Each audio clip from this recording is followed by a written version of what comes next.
إن الصلاة تنهى عن الفحشاء والمنكر. زندگی آمد برائے بندگی، زندگی آمد برائے بندگی، زندگی بے بندگی شرمندگی. معزز سامعین کرام، اللہ تعالیٰ کے حضور دعا ہے کہ اللہ تعالیٰ جو بھی الفاظ میری زبان سے ادا کروائیں، حق اور سچ ادا کروائیں، مجھے اور آپ کو اس پر عمل کرنے کی توفیق عطا فرمائے. سامعین کرام، اللہ تعالیٰ کا فرمان ہے کہ نماز کو بہتر کیا جائے. وَأَقِیمُوا الصَّلَاةَ وَآتُوا الزَّکَاةَ، نماز قائم کرو.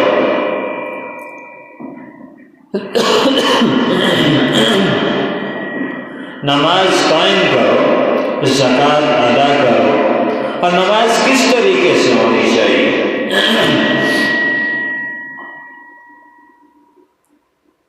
پچھلے جمعہ اسی نماز کے موضوع پہ بات چل رہی تھی کہ نماز میں ہمیں کس طریقے سے کھڑا ہونا چاہیے، نماز ہمیں کس انداز میں پڑھنی چاہیے، اپنے رب کے سامنے عاجزی کس طریقے سے پیش کرنی چاہیے. عاجزی ہے کیا؟ اللہ تعالیٰ کے سامنے ہمیں کس طریقے سے جھکنا ہے. مختصر خلاصہ یہ ہے کہ نماز ہم شروع کرتے ہیں اللہ اکبر، اللہ سب سے بڑا ہے، سبحانک اللہم وبحمدک وتبارک اسمک وتعالی جدک ولا الہ غیرک، جس میں ہم نے اللہ تعالیٰ کی تعریف کی، اللہ تعالیٰ کی حمد و ثنا کی، اللہ تعالیٰ کی حمد و ثنا کی. اور اس کے بعد پھر اللہ تعالیٰ سے ہم عرض کرتے ہیں اعوذ باللہ من الشیطان الرجیم، پناہ مانگتا ہوں میں اللہ کی شیطان مردود سے. بسم اللہ الرحمن الرحیم، شروع کرتا ہوں اللہ کے نام سے جو بڑا مہربان نہایت رحم کرنے والا ہے. پھر اللہ تعالیٰ کی حمد و ثنا بیان کرتے ہیں کہ الحمدللہ رب العالمین، یا اللہ تمام تعریفیں تیرے لیے ہیں، تو ہی سارے جہانوں کا رب ہے. اور رحمان الرحیم، بڑا مہربان نہایت رحم کرنے والا. مالک یوم الدین، قیامت کے دن کا مالک.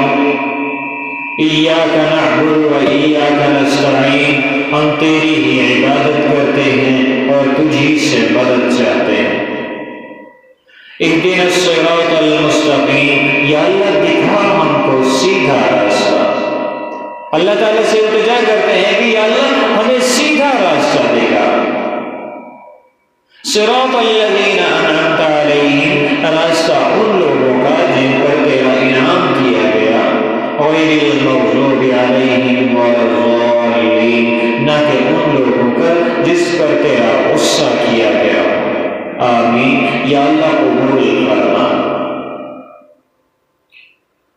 اب یہاں پہ جب ہم اللہ تعالیٰ کی حمد و ثنا بیان کرنے کے لیے کھڑے ہوتے ہیں، بڑی ہی عاجزی کے ساتھ اللہ اکبر کہتے ہیں. اللہ تعالیٰ فرشتوں کو بلاتے ہیں، کہتے ہیں کہ آؤ دیکھو، تم تو کہتے تھے کہ ابن آدم، اور یہ آدم جو تم آپ کا خلیفہ ہے، اے اللہ یہ جو آدم تیرا خلیفہ ہے، اس کی جو اولاد ہوگی وہ تو زمین پر فساد پھیلانے والے ہوں گے. دیکھو میرا ہی بندہ آدم ہی کی اولاد میں سے دیکھو میرے سامنے آیا اور اپنے آپ کو جھکا کر، اپنے آنکھوں کو نیچے جھکا کر، اپنے سر کو میرے سامنے جھکا کر، ہاتھ باندھ کر مجھے کہہ رہا ہے کہ یا اللہ تو بہت بڑا ہے. یا اللہ تو بہت بڑا ہے، تمام تعریفوں کے قابل ہی تو ہے، تو ہی ہے جو رحمان ہے، رحیم ہے، قیامت کے دن کا مالک ہے. اور جب ہم کہتے ہیں نا اللہ اکبر، اللہ تعالیٰ کہتا ہے کہ سچ کہا تو نے میرے بندے، میری ہی ذات سے سے بڑی ہے۔ پھر ہم نے ایک سورت کا ترجمہ کیا تھا، قل هو اللہ احد، اے نبی صلی اللہ علیہ وسلم کہہ دیجئے کہ اللہ ایک ہے، اللہ الصمد، اللہ بے نیاز ہے، اسے کسی کی چیز کی ضرورت نہیں، وحدہ لا شریک ہے۔ پھر فرمایا وہ بے نیاز ہے، اسے کسی کی ضرورت نہیں، وہ کسی کا محتاج نہیں، لم یلد، نہ اس نے جنا، ولم یولد، اور نہ جنا گیا، یعنی کہ نہ تو اس نے پیدا کیا نہ ہی کسی سے وہ پیدا ہوا، ولم یکن لہ کفوا احد، اور نہیں ہے کوئی اس کے برابر۔ پھر اس کے بعد ہم لوگ رکوع میں جاتے ہیں بڑی ہی عاجزی کے ساتھ، اللہ تعالیٰ کے سامنے اپنے سر کو جھکا دیتے ہیں، اپنے گھٹنوں پر ہاتھ رکھ لیتے ہیں اور کہتے ہیں اللہ اکبر، یا اللہ تو بہت بڑا ہے، یا اللہ تو بہت ہی بڑا ہے۔ پھر تسبیح پڑھی جاتی ہے، سبحان ربی العظیم، پاک ہے میرا رب، بڑی عظمت والا، بڑی بزرگی والا۔ بار بار یہ الفاظ دہرائے جاتے ہیں۔ اللہ تعالیٰ فرشتوں سے فرماتا ہے کہ دیکھو میرا بندہ میرے سامنے جھک گیا، اس نے اپنے آپ کو اس طریقے سے جھکا لیا، اپنے گھٹنوں پر ہاتھ رکھ لیے اور اپنے جسم کو میرے سامنے جھکا دیا، اور پھر میری عظمت بیان کر رہا ہے۔ تم تو کہتے تھے کہ فساد پھیلائیں گے، دیکھا کہ میرے بندے کس طریقے سے میرے پاس آتے ہیں۔ پھر ہم کہتے ہیں سمع اللہ لمن حمدہ، سنتا ہے اللہ جو اس کی تعریف کرتا ہے، سنتا ہے اللہ جو اس کی تعریف کرتا ہے۔ اللہ تعالیٰ بڑے پیار سے ہم لوگ اللہ سے بات کرتے ہیں، اور اللہ بڑے پیار سے جواب دیتا ہے، ہاں میرے بندے تم نے سچ کہا۔ پھر ہم کہتے ہیں ربنا لک الحمد، اے میرے پروردگار تیرے ہی لیے تعریف ہے، اے میرے پروردگار تو ہی تمام تعریفوں کا مالک ہے، تو ہی محتاج ہے تمام تعریفوں کا، اور کوئی ایسا شخص نہیں اے میرے پروردگار، اور کوئی ذات ایسی نہیں جو تجھ سے بڑھ کر تعریف کے قابل ہو۔ پھر ہم کہتے ہیں اللہ اکبر، یا اللہ تو بہت ہی بڑا ہے۔ پھر ہم سجدے میں جاتے ہیں، جب ہم سجدے میں جاتے ہیں یہ سب سے زیادہ عاجزی والا کام ہے۔ یا اللہ ہم نے اپنے چہرے کو تیرے قدموں پہ رکھ دیا، یا اللہ ہم دو زانو ہو کر اپنے گھٹنے ٹیک چکے ہیں، اپنے گھٹنے ٹیک دیے، جب اپنے گھٹنے ٹیک دیے تو پھر اپنے گھٹنے ٹیکنے کے بعد اللہ تعالیٰ سے فرماتے ہیں، اللہ تعالیٰ سے عرض کرتے ہیں کہ یا اللہ اب میں نے اپنے ہاتھ تیرے سامنے زمین پر رکھ دیے، اپنے چہرے کو میں نے زمین پر رکھ دیا، اپنے چہرے کو، اپنے پورے کے پورے جسم کو جو تو نے میرے جسم کے اوپر اتنا خوبصورت چہرہ بنایا میں نے تیرے قدموں میں رکھ دیا اور عاجزی کے ساتھ رکھ دیا۔ یا اللہ میں اپنے تمام تکبر کو توڑتا ہوں، یا اللہ میں اپنے سارے تکبر کو توڑتا ہوں، یا اللہ میں دنیا میں اکڑ کر چلتا تھا، یا اللہ میں نے اپنے آپ کو تیرے سامنے جھکا دیا، یا اللہ تجھ سے بڑی میری ذات نہیں، یا اللہ تجھ سے بڑی کسی کی بھی ذات نہیں، یا اللہ میں نے اپنے آپ کو اس طریقے سے جھکایا کہ تیرے قدموں پر اپنا چہرہ رکھ دیا۔ کیوں؟ اس وجہ سے کہ سامنے تو اللہ ہے۔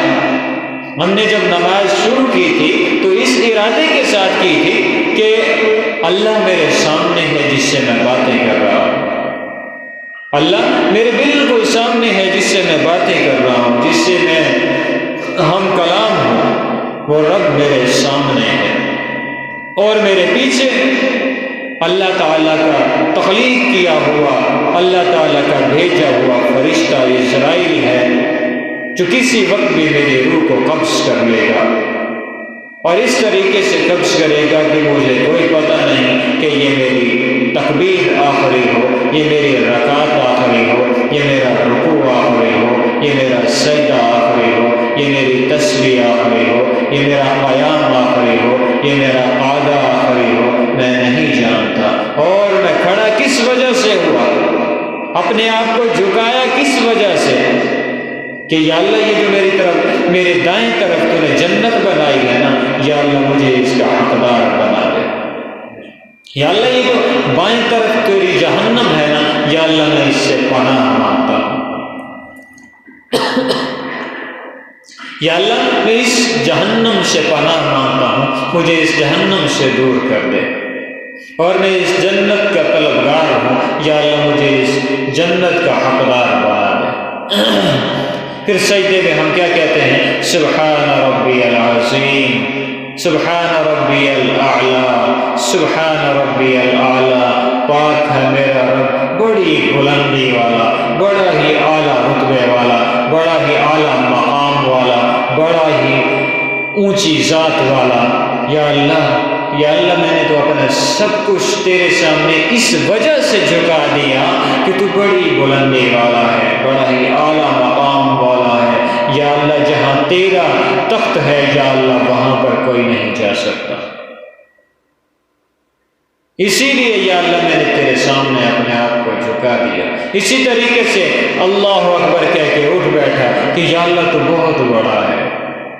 پھر دوسرا سجدہ کہ یا اللہ تو بہت بڑا ہے، یا اللہ میرا دل چاہتا ہے کہ میں تجھے سجدہ کرتا رہوں، تیرے قدموں میں سر رکھتا رہوں، تب تک رکھتا رہوں جب تک تو مان نہ جائے۔ اور اللہ تعالیٰ فرشتوں سے کیا فرماتا ہے؟ کیا فرشتوں دیکھو، تم کہتے تھے کہ ابن آدم فساد پھیلانے والے ہیں، دیکھو میرا ہی نبی آدم، اسی کی اولاد، اس کی اولاد کی اولاد، پھر اولاد کی اولاد، یہ تو میرے آگے جھکے ہوئے ہیں، انہوں نے تو اپنے ماتھے کو، اپنے چہرے کو میرے قدموں پر رکھ دیا، یہ تو مجھ سے روزانہ باتیں کرنے کے لیے آیا کرتے ہیں، یہ تو روزانہ مجھ سے 5 وقت باتیں کرتے ہیں، اور ہر رکعت میں میری تعریف کرتے ہیں، ہر رکعت میں میری بلندی کے گن گاتے ہیں، ہر رکعت میں میری عظمت کے گن گاتے ہیں، ہر رکعت میں میری ذات کی تعریف کرتے ہیں، اور ہر رکعت میں مجھ سے اپنی چھوٹی چھوٹی التجائیں کرتے ہیں۔ پھر ہم کہتے ہیں اللہ اکبر، اللہ بہت بڑا ہے، اللہ بہت بڑا ہے، اللہ بڑی بلندی والا ہے، اللہ اتنا بڑا ہے کہ اس نے سارے نظام کائنات کو بنا دیا۔ پھر ہم قاعدے میں بیٹھتے ہیں، اپنے سر کو جھکا کر اپنی گود پر نگاہیں رکھتے ہیں۔ جب اپنی گود میں نگاہیں رکھتے ہیں تو اللہ تعالیٰ سے ہمارا ارادہ یہ ہونا چاہیے کہ ہم نے اپنی نظروں کو جھکا لیا، اپنے رب کے سامنے اتنی سخت نہیں کہ ہماری نظر اٹھ جائے۔ دوزانوں ہو کر بیٹھتے ہیں کہ یا اللہ میں دوزانوں ہو کر سر جھکا کر اپنی نظروں کو جھکا کر تیرے سامنے بیٹھا ہوں۔ اپنے ہاتھوں کو اس انداز میں رکھیں کہ آپ کے ہاتھوں میں چنبش نہیں ہے۔ قاعدہ میں بیٹھتے ہیں اور پھر اللہ تعالیٰ سے کیا فرماتے ہیں، کیا عرض کرتے ہیں؟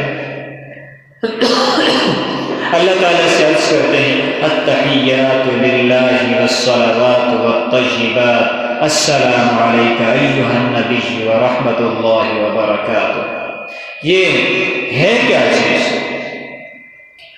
یہ جو تشہد ہم التحیات پڑھتے ہیں قاعدہ میں بیٹھ کر، یہ دراصل اللہ تعالیٰ کی اور محمد عربی صلی اللہ علیہ وسلم کے مابین ہوئے گفتگو ہے۔ اللہ تعالیٰ نے حضور اقدس صلی اللہ علیہ وسلم سے سوال کیا جب معراج پر تشریف لے کر گئے کہ میرے محبوب میرے لیے کیا لے کے آئے؟ تو آپ صلی اللہ علیہ وسلم فرماتے ہیں التحیات للہ والصلوات والطیبات، یا اللہ تمام قولی باتیں، یا اللہ تمام قولی باتیں اور تمام بدلی باتیں اور تمام مالی باتیں یا اللہ تیرے ہی لیے۔ آگے میرا رب کیا فرماتا ہے؟ السلام علیک ایھا النبی ورحمۃ اللہ وبرکاتہ، اے نبی صلی اللہ علیہ وسلم آپ پر سلام ہو۔ میرا رب کیا جواب دیتا ہے؟ اے نبی صلی اللہ علیہ وسلم آپ پر سلام ہو اور اللہ کی رحمت ہو۔ السلام علیک ایھا النبی ورحمۃ اللہ وبرکاتہ۔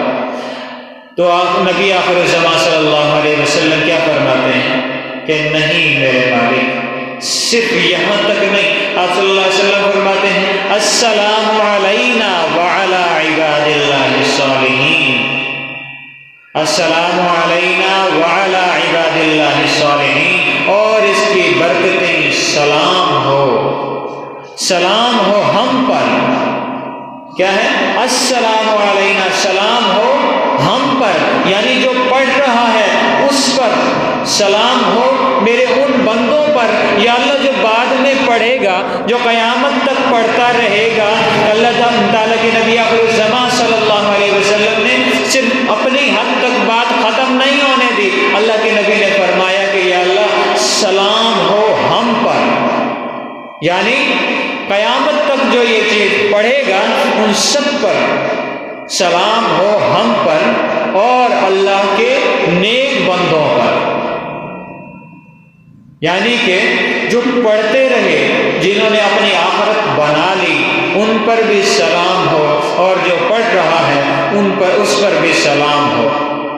اور فرشتے یہ گفتگو سننے والے، انہوں نے کہا اشہد ان لا الہ الا اللہ، کہ میں گواہی دیتا ہوں کوئی معبود نہیں سوا اللہ کے، واشہد ان محمدا عبدہ ورسولہ، اور میں گواہی دیتا ہوں کہ محمد رسول اللہ صلی اللہ علیہ وسلم اللہ کے بندے اور رسول ہیں۔ اب یہاں بات آتی ہے اشہد ان لا الہ الا اللہ و اشہد ان محمدا عبدہ ورسولہ، یہ تو سمجھ آ گیا کہ اشہد ان لا الہ الا اللہ، میں گواہی دیتا ہوں کہ نہیں کوئی معبود سوا اللہ کے، واشہد ان محمدا عبدہ ورسولہ۔ یہاں پہ کیا فرمایا؟ عبدہ۔ اگر کسی کے دماغ میں یہ ہو کہ محمد عربی صلی اللہ علیہ وسلم بشر نہیں، تو سنو، عبد ہو، بندے بھی ہیں، بشر بھی ہیں، ورسول، اور رسول بھی ہیں۔ یہ اور کا لفظ لگایا ہی اس وجہ سے کہ اللہ کے بندے ہیں، پہلے بندے ہیں، پھر اللہ نے نبوت عطا فرمائی، پھر رسول بنے، اس لیے فرمایا عبدہ ورسولہ، کہ اللہ کے بندے اور رسول ہیں۔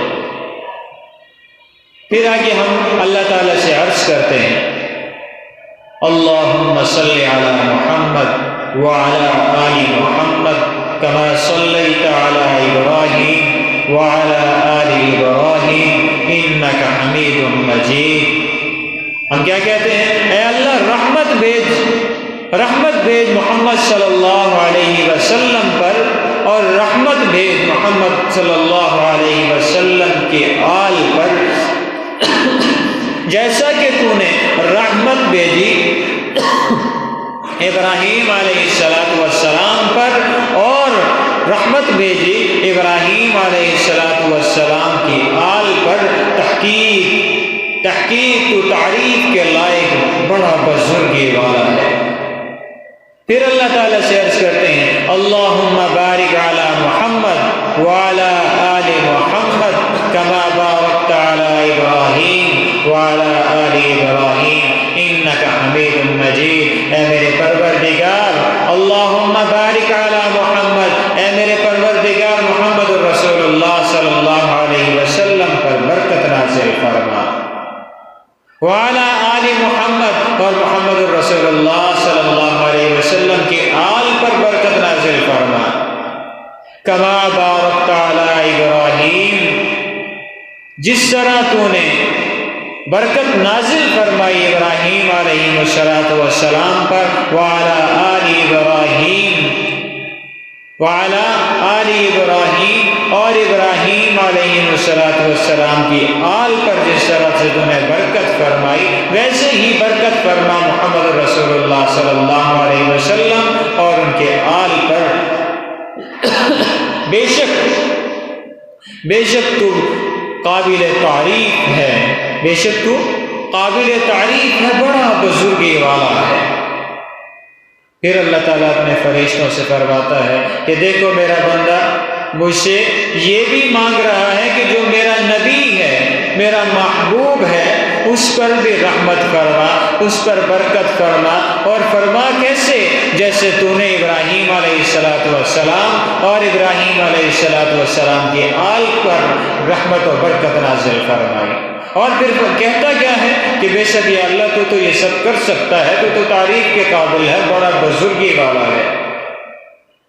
پھر ہم آگے کوئی دعا پڑھتے ہیں، رب اجعلنی مقیم الصلاۃ ومن ذریتی ربنا وتقبل دعاء ربنا اغفر لی ولوالدی وللمؤمنین یوم یقوم الحساب۔ یا تو یہ پڑھتے ہیں یا پھر ہم پڑھتے ہیں اللہم انی ظلمت نفسی ظلما، اے اللہ تحقیق میں نے ظلم کیا اپنی جان پر،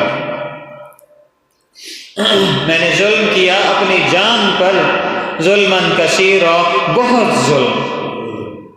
ظلمن کثیرا یعنی کہ بہت زیادہ ظلم کیا اپنی جان پر۔ ولا یغفر الذنوب الا انت، اور کوئی نہیں بخشتا گناہوں کو الا انت فاغفر لی مغفرۃ من عندک وارحمنی انک انت الغفور الرحیم۔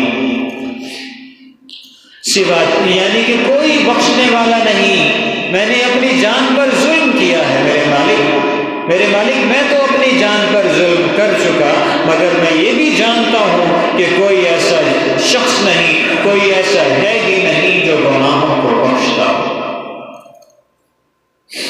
سو بخش میرے لیے اپنی بخشش اپنی طرف سے، اور رحم فرما، بے شک تو ہی بخشنے والا ہے، بے شک تو ہی مہربان ہے، رحم کرنے والا ہے۔ اللہ تعالیٰ سے اس طرح التجا کرتے ہیں، پھر آخر میں کیا کہتے ہیں؟ السلام علیکم ورحمۃ اللہ۔ دائیں طرف جب ہم اپنے چہرے کو پھیرتے ہیں تو سلامتی کی دعا دیتے ہیں دائیں طرف والوں کو، اور پھر جب بائیں طرف السلام علیکم ورحمۃ اللہ کہتے ہیں تو بائیں طرف والوں کو سلامتی کی دعا دیتے ہیں۔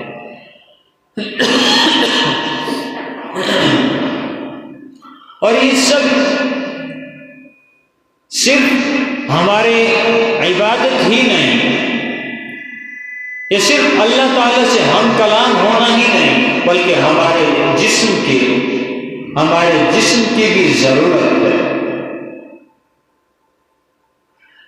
آپ نے شاید سنا ہو کہ اکثر جو دل کا مریض ہوتا ہے، ہارٹ پیشنٹ ہوتا ہے، اسے یہی بتایا جاتا ہے کہ جو ایکسرسائز دی جاتی ہے وہ یہی نماز کی ایکسرسائز دی جاتی ہے۔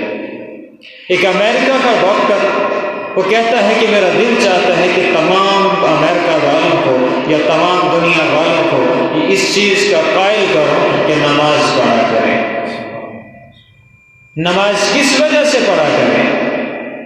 اس وجہ سے پڑھا کریں کہ جو نمازی ہوگا اسے دل کے مرض میں مبتلا نہیں ہوگا۔ لیکن شرط یہ ہے کہ نماز بھی ایسی ہی ہونی چاہیے، نماز بھی بڑے تحمل کی ہونی چاہیے۔ اور ہماری نمازیں کس قسم کی ہیں یہ ہمیں خود غور کرنا چاہیے۔ ہماری نمازیں تو اس قسم کی ہیں کہ گھر سے بھاگتے ہوئے آئے، اور آئے بھی کب؟ اذان سن لی، تسلی کے ساتھ بیٹھے رہے کہ کوئی ہی روزانہ اذان ہوتی ہے، آج پہلی دفعہ نہیں۔ ہم اس طریقے سے بیٹھے رہتے ہیں جیسے اذان کا کوئی وقار ہی نہیں۔ اللہ تعالیٰ کا منادی، اللہ تعالیٰ کا اعلان کرنے والا ہمیں صدا لگاتا ہے کہ آؤ، اللہ بہت بڑا ہے۔ اللہ تعالیٰ کا منادی صدا لگاتا ہے کہ آؤ اگر فلاح چاہتے ہو، آؤ اگر کامیابی چاہتے ہو۔ وہ صدا لگا رہا ہے کہ اللہ کے گھر میں آ جاؤ، اگر کامیابی چاہتے ہو تو نماز پڑھ لو۔ اور ہم کیا کرتے ہیں؟ بڑی بے دھڑک ڈھیٹ ہٹ دھرم بن کر بیٹھے رہتے ہیں، اپنی جگہ سے ہلتے تک نہیں، اپنے کاروبار کو چھوڑتے نہیں، جبکہ حکم کیا ہے کہ جب اذان ہو جائے اپنے کاروبار کو چھوڑ دو۔ اور مساجد کی طرف بڑھو، اللہ تعالیٰ کی عبادت کرنے کے لیے بڑھو۔ اور ہم کیا کرتے ہیں؟ اذان سن لی، نماز کا پابند ہے، 5 وقت کا نمازی، باجماعت نماز پڑھنے والا، کرتے کیا ہے؟ اذان ہوتی ہے، ہمارے اندر اتنی ہمت نہیں ہوتی کہ اذان کا جواب بھی دے دیں۔ ہمارے اندر اتنی ہمت نہیں ہوتی کہ اگر ہماری باتیں چل رہی ہیں تو اپنے زبانوں کو تالا لگا لیں۔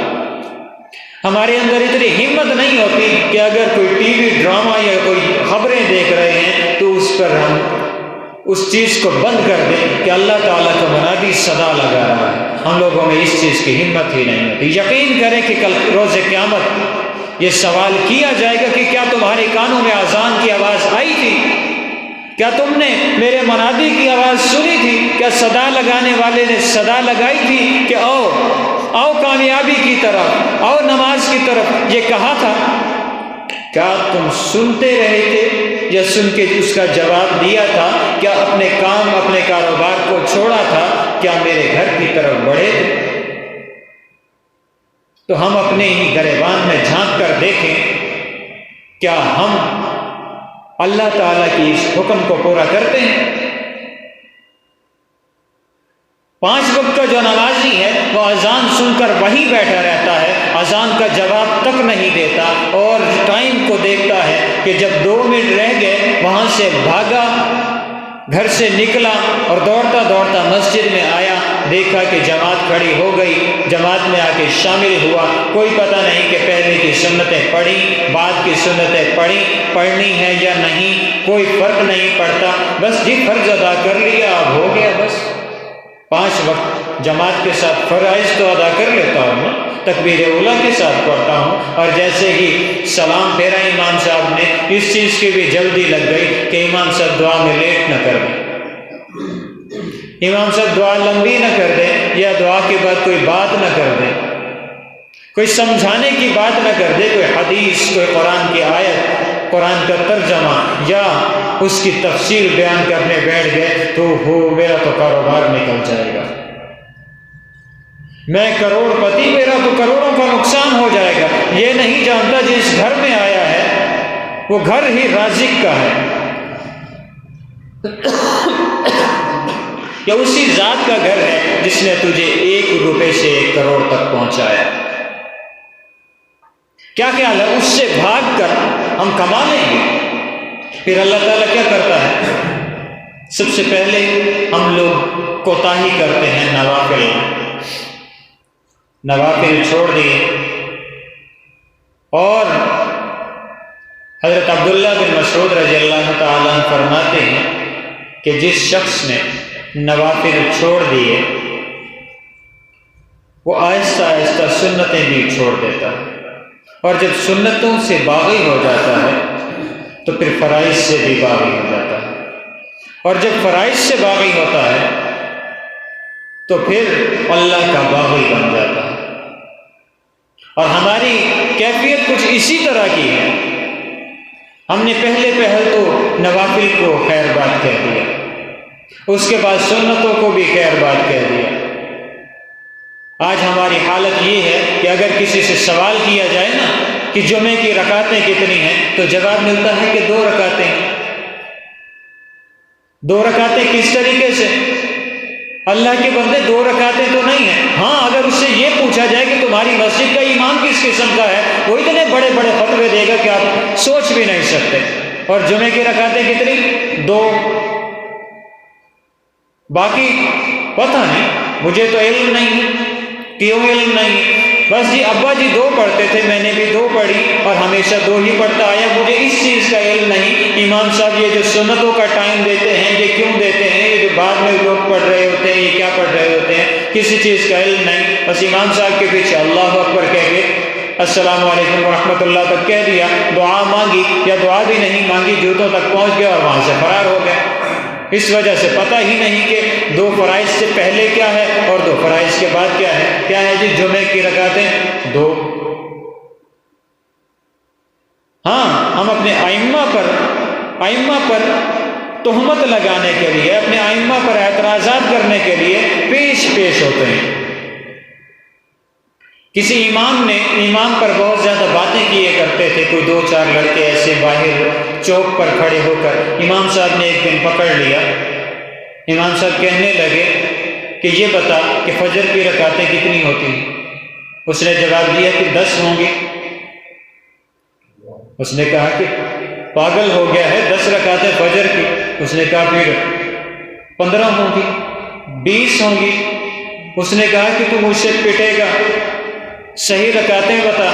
کہنے لگا کہ 25 ہوں گی۔ اس نے کہا تو واقعی تو مجھ سے مار ہی کھائے گا۔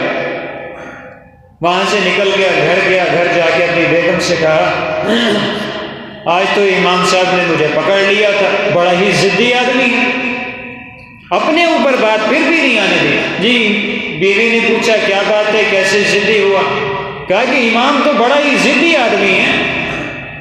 اس نے پوچھا فجر کی رکعتیں کتنی ہیں؟ میں نے بتایا 10۔ کہنے لگا کہ پاگل ہو گیا ہے۔ میں نے کہا پھر 15 ہوں گی۔ پھر اس نے کہا کہ تو پاگل ہے۔ میں نے کہا 20 ہوں گی، 25 ہوں گی۔ وہ تو مجھے مارنے پہ تل گیا کہ 25 رکعتیں۔ اس نے کہا کہ تو امام صاحب کو یہ کہہ دیتا کہ 4 ہوتی ہیں تو وہ تجھے کچھ نہیں کہتا۔ اس نے کہا پاگل کی بچی، تو واقعی میں پٹوائے گی؟ جو 25 پہ نہیں مانا وہ 4 پہ کہاں سے مانے گا؟ جو 25 ہی نہیں مانا، ہاں اس سے یہ پوچھ لو کہ امام میں نقص کیا کیا ہے، امام کے عیب کیا کیا ہے، وہ بتا دے گا کہ امام کے سر سے لے کے پیر تک جتنے بال اتنے عیب ہیں۔ یہ بتانے میں تو ہم ماہر ہیں، مگر اسلام کا الف تک کا پتہ نہیں ہوتا۔ کسی بھی عالم کے بارے میں سوال کر لو، پتہ نہیں ہے، ہاں اس عالم کے عیب نکالنے میں ماہر ہے۔ اس شخص کی حالت اس قسم کی ہے کہ گٹر کا ڈھکنا ہٹا کر اسے کہا جاتا ہے کہ گٹر کا ڈھکنا تو ہی ایسا کر کے باغ میں سے جا اور جا کے خوبصورت پھول اٹھا کے آ، خوبصورت پھول توڑ کے آ۔ وہ یہ کرے گا کہ گٹر کا ڈھکنا ہٹا کر اس میں سے کیڑے اٹھا لے گا، پھول کو ہاتھ نہیں لگائے گا۔ پھول کو کیوں ہاتھ نہیں لگائے گا؟ کبھی اس نے پھول کو دیکھا ہوگا تب نا۔ ایک آدمی کو آپ بھیجتے ہو گلشن میں اور وہ جاتا ہے گندگی میں، اس کی وجہ کیا ہے؟ اس نے کبھی گلشن کو دیکھا ہی نہیں۔ اور ہماری حالت بھی یہی ہے کہ ہم اپنے ائمہ علماء کے بارے میں بکواسات کرنے میں تو باز نہیں آتے۔ ہاں ہم سے دین کا سوال پوچھ لیا جائے، داڑھی بھی ہوگی، سر پہ ٹوپی بھی ہوگی، ہماری حالت یہ ہے کہ ہمیں جاہل صوفی اور کامل ملاؤں نے پاگل کر رکھا ہے۔ جاہل صوفی اسے کہا جاتا ہے جس کے پاس دین کا علم ذرہ برابر بھی نہ ہو، اور ہم جیسے لوگ جا کر اس سے فتوے پوچھیں، اسلام کے بارے میں مسائل پوچھیں۔ اور کامل ملا اسے کہا جاتا ہے جو آپ کو نماز کی اور احکام شریعہ کی کوئی بھی پہچان نہ کروائے، ہاں تعویذ گنڈے لکھ کر دیتا رہے کہ تو کامیاب ہو جائے گا۔ وظائف اتنے بتائے کہ صبح سے لے کر شام تک وظیفوں سے جان ہی نہ چھوٹے، بس نماز کی طرف نہ جانا، تیرے حصے کی نماز میں پڑھ دوں گا، میرے گھر اتنے گندم تو پہنچا دو۔ یقین کرو کہ اس قسم کے ملاؤں نے اور اس قسم کے جاہل صوفیوں نے اسلام کو دکان بنا رکھا ہے۔ حقیقت میں اسلام دکان نہیں ہے، اسلام تعویذ گنڈوں کا مرکز نہیں ہے۔ برکت تعویذ سے نہیں آتی، برکت ان گنڈوں سے نہیں آتی، وظائف سے نہیں آتی۔ جب تو مین چیز کو ہی چھوڑ رہا ہے، جب تیری زندگی میں نماز نہیں ہے، جب تیری زندگی میں زکوٰۃ نہیں ہے، جب تیری زندگی میں صدقہ نہیں ہے، جب تیرے لیے حج کی اہمیت نہیں، جب تیرے لیے قربانی کی اہمیت نہیں، پھر یہ بتا کہ وظیفہ تیرا کیا کرے گا؟ اتنا جادو ٹونا اثر نہیں کرتا جتنا یہ کام اثر کرتا ہے۔ ہم بظاہر کہتے ہیں میرے کاروبار کو کسی نے باندھ دیا، ہم کہتے ہیں کہ میرے اوپر فلاں شخص نے جادو کر دیا ہوگا، پیر جی یہ کرو کہ میرا یہ جادو ٹوٹ جائے، میرا کاروبار چلنا شروع ہو جائے۔ اور اگر کہا جائے کہ نہیں ایسا نہیں ہے، ہو سکتا ہے کہ تجھے کوئی غلط فہمی ہو، تو جواب کیا ملتا ہے؟ یار تو بے وقوف آدمی ہے۔ ہمارے نبی آخر الزمان صلی اللہ علیہ وسلم پر جادو نے اثر کیا تھا۔ بے وقوف انسان، جادو نے ان پر اثر اس وجہ سے کیا تھا کہ اللہ تعالیٰ دکھانا چاہتا تھا کہ میرا نبی بشر ہے، نور نہیں ہے۔ اللہ تعالیٰ نے نورانی چہرہ عطا فرمایا، اللہ تعالیٰ نے نورانی دل عطا فرمایا، پورے کا پورا نور نہیں بنایا۔ اسی لیے پھر اللہ نے کلمے میں بھی فرما دیا عبدہ و رسولہ، کہ اللہ کا بندہ بھی ہے اور اللہ کا رسول بھی ہے۔ پھر یہ بھی بتایا کہ پہلے میرا بندہ تھا، بعد میں میں نے نبوت عطا فرمائی۔ 40 سال کی عمر جب ہوئی تب جا کے نبوت دی۔ اور یہ جو جادو کا اثر ہے یہ صرف اس وجہ سے تھا، ورنہ اللہ چاہتا تو جادو کی کیا طاقت، جادو کا کیا کمال کہ آپ صلی اللہ علیہ وسلم پر ہو جائے۔ دلیل اس قسم کی، ہاں بے وقوفانہ دلیل ہم دینے میں ماہر ہیں، لیکن نماز قرآن کے قریب نہیں جانا کہیں انسان نہ بن جائیں، نماز قرآن کے قریب نہیں جانا کہیں اللہ کے ولی کا کوئی اثر نہ آ جائے، نماز قرآن کے قریب نہیں جانا کہیں سنت نبی صلی اللہ علیہ وسلم دل میں نہ اتر جائے۔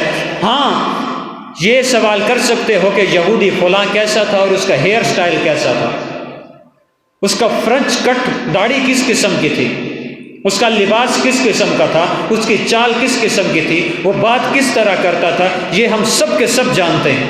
اور اگر نہیں جانتے تو محمد عربی صلی اللہ علیہ وسلم کے بارے میں نہیں جانتے۔ خدا را اپنی زندگیوں کو اس قسم کا بنا لو، میری نہ مانو، کسی عالم کی نہ مانو، قرآن کی تو مانو۔ کبھی قرآن اٹھا کر دیکھا، کبھی قرآن سے سوال کیا کہ تمہیں کاروبار کس قسم کا کرنا چاہیے، کبھی اسلام سے سوال کیا، آپ صلی اللہ علیہ وسلم کی زندگی سے سوال کیا۔ ہم کہتے ہیں کہ مولوی بتاتا نہیں کہ آپ صلی اللہ علیہ وسلم کی زندگی کس قسم کی تھی۔ اللہ تعالیٰ نے 2 قرآن پاک عطا کیے، ایک مجسم عطا کیا، ایک کتاب کی شکل میں عطا کیا۔ مجسم آپ صلی اللہ علیہ وسلم اور قرآن جو ہمارے پاس موجود ہے، آپ صلی اللہ علیہ وسلم کی پوری زندگی قرآن کے مطابق ہے، اور اللہ تعالیٰ نے یہ قرآن ہم لوگوں کو اس لیے دیا کہ آپ صلی اللہ علیہ وسلم کی پوری زندگی کا نمونہ اس میں موجود ہے، اپنی زندگی کو اس کے مطابق بنائیں۔